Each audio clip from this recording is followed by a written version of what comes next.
میری عمر 44 سال ہو گئی، میری والدہ میری شادی نہیں کرنا چاہتی تھی۔ ماں باپ تو شادی اولاد کی کرنا چاہتے، وہ کیوں نہیں کرنا چاہتی تھی؟ کیا وجہ ہے؟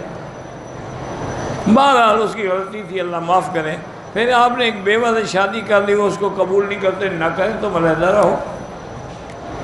پہلے کرنے نہیں دیتے تھے، اب کر لی ہے تو اس کو بھی قبول نہیں، تو کیا کرو؟ وہ تمہاری جائیداد کھانا چاہتے اور کوئی مسئلہ نہیں ہے۔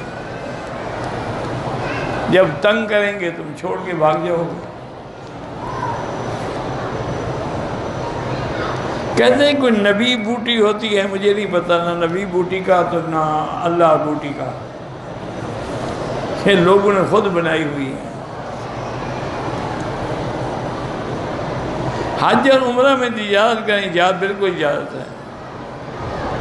اگر کسی نے پیسے دیے کہ میرے لیے ایک چیز خرید کر کے لیں، بالکل لے جا سکتے ہیں، تجارت منع نہیں ہے حج میں۔ لیس علیکم جناح ان تبتغوا فضلا من ربکم فاذا افضتم من عرفات فاذکروا اللہ عند المشعر الحرام، تم پر کوئی گناہ نہیں اگر تجارت کرو۔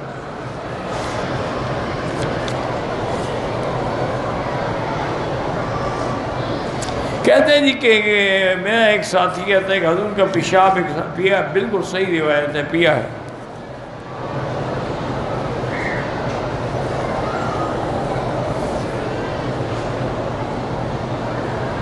کوئی ایسا آدمی ہے جن کے سر پہ آپ نے ہاتھ رکھا اور اذان دوبارہ کہلوائی، یہ تم نے پتہ نہیں کہیں سے کوئی سن رکھا ہے، کوئی حقیقت نہیں۔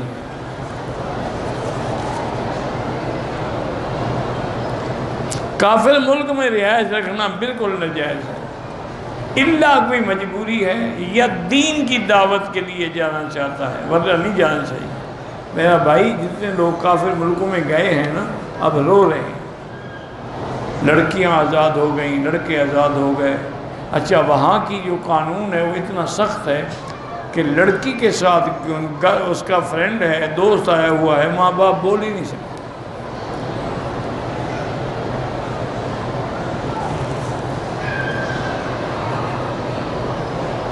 میں آج سجدہ صاحب والی احادیث پڑھ رہا تھا، پھر سمجھ نہیں آئی، 5 رکعتیں پڑھنی 4 کے بجائے 3 پڑھنی 3 کے بجائے، نہیں سمجھ آئی تو میں کیا سمجھا سکتا ہوں۔